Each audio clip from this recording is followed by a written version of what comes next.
Dando continuidade nos nossos assuntos de dinâmica, vamos falar agora um pouco sobre as leis de Newton. A primeira lei que a gente irá discutir, conhecido como princípio da inércia, nos diz o seguinte, que uma partícula em repouso tende naturalmente a permanecer em repouso e uma partícula com velocidade constante tende a manter a sua velocidade constante.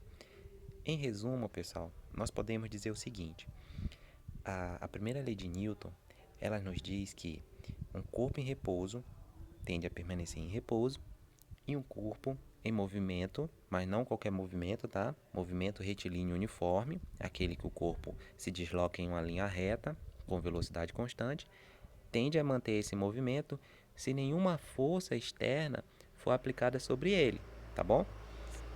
A título de exemplo, observa comigo essa tirinha aí embaixo, ó. Tu tem um cachorrinho e um galinho sobre o cachorrinho. E eles estão em movimento, então todo corpo em movimento, por inércia, tende a permanecer em movimento. Então observa que o cachorrinho ele deu uma freada brusca e o galinho ele permaneceu o seu estado, ele permaneceu em movimento, então ele caiu na poça de lama. Então tu consegue ver que o cachorrinho ele sofreu a presença de uma força, tá? No momento em que ele freia, o chão faz uma força sobre ele. E essa força ela não atua sobre o galinho. Então é por isso que como ele estava em movimento, ele permanece em movimento e cai na poça de lama, tá? Outro exemplo que a gente tem para a primeira lei de Newton está ilustrado na tirinha seguinte, pessoal. A gente tem o John falando ao Garfield que ele é muito preguiçoso. Só que o Garfield ele retruca dizendo que não, que ele está apenas conduzindo uma experiência científica. John insiste que ele é apenas preguiçoso. Mas aí ele insiste, né? Não, estou testando a primeira lei da física. Ele quis dizer aqui a primeira lei de Newton. O John efusivamente insiste, preguiçoso, preguiçoso, preguiçoso. E aí o Garfield, ele retruca novamente, dando o enunciado da primeira lei de Newton, olha. Corpos em repouso tende a permanecer em repouso. Então, pessoal, se não houver nada que possa tirá-lo desse estado, ou seja, alguma interação com qualquer outro corpo, a tendência do Garfield é permanecer o seu estado. Como ele está no estado de repouso, a tendência é ele permanecer em repouso. Essa interação a que a gente se refere é a própria força.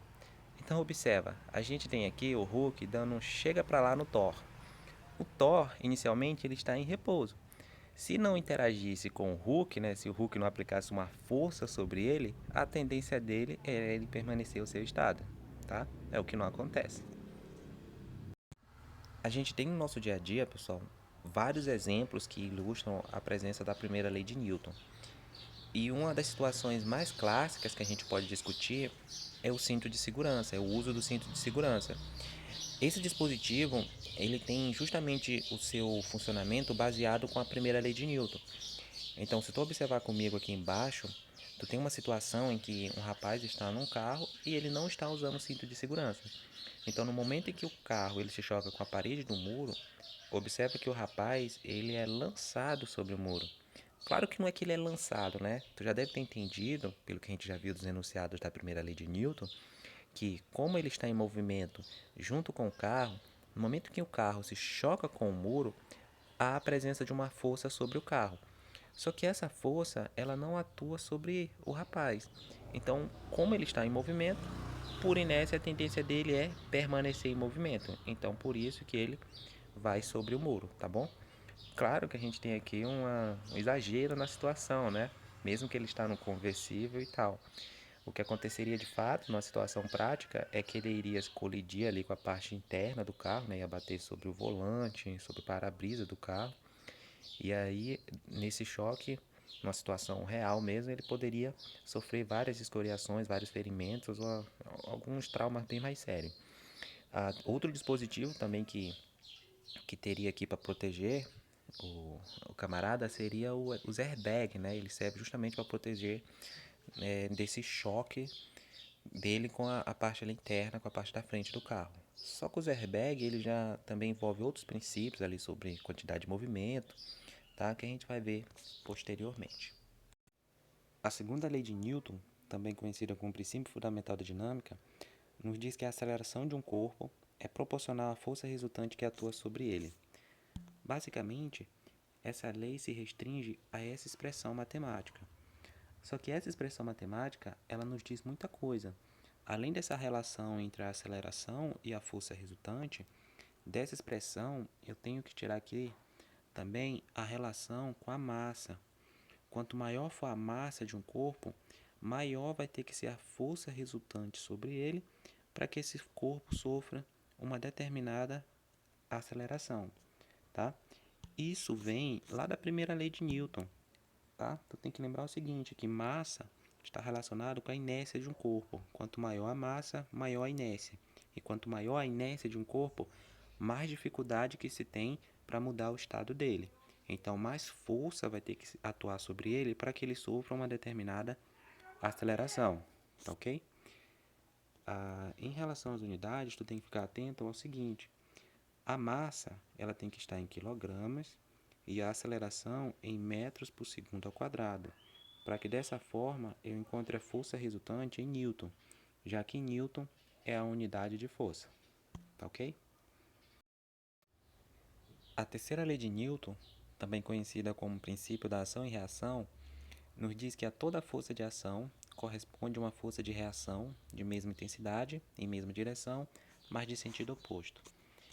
Podemos resumir então, pessoal, a terceira lei de Newton na seguinte expressão: para toda ação existe uma reação. Observa comigo essa situação que está aparecendo na tua telinha, ó. Tu tem um corpo A, tá, que está exercendo uma força F, tá, em um corpo B.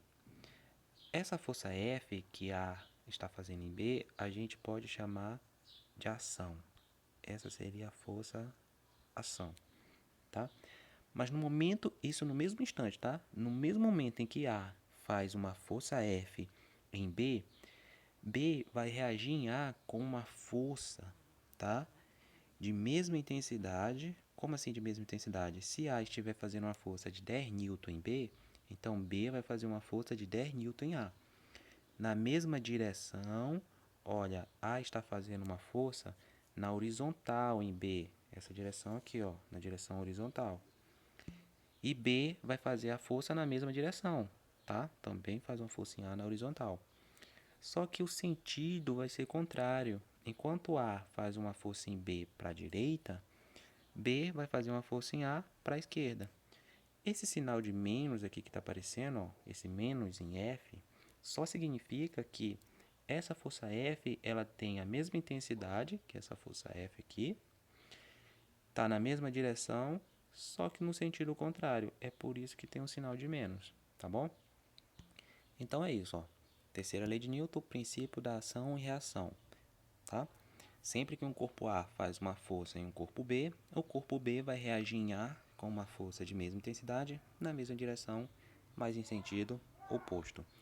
Agora eu vou te mostrar uma sequência de imagens que vai ilustrar bem isso, ó. A bola está fazendo uma força na cabeça do jogador, uma força F. A cabeça do jogador, no mesmo instante, faz uma força de mesma intensidade, na mesma direção, só que no sentido oposto na bola. Quando um boxeador, ele dá um golpe no rosto de alguém, ó, tá aplicando uma força aqui, ó, força menos F nessa situação. Só para ilustrar que o outro boxeador, ele vai reagir na mão do primeiro com uma força F na mesma direção, com a mesma intensidade, só que no sentido oposto. Então é aquilo, né? Ninguém nunca apanha sozinho. Sempre que uma pessoa dá uma mãozada na cara da outra, a outra reage com uma carada na mão da primeira. Olha aí, outra situação. No momento que a bola aplica uma força F, tá? Na cara do jogador, o jogador aplica uma força de mesma intensidade na mesma direção, só que no sentido oposto na bola. Essa ilustração ela serve para mostrar aquilo que eu falei para vocês na definição de força também, né? Que a força ela pode deformar os corpos. Então olha aí, ó, no momento que o rosto do jogador e a bola estão interagindo, há uma deformação tanto no rosto do jogador quanto na bola. Tá ok? Então é isso, pessoal. As leis de Newton, as três leis aí para vocês, apenas a segunda que vai aparecer uma relaçãozinha lá matemática, mas é bem tranquilo.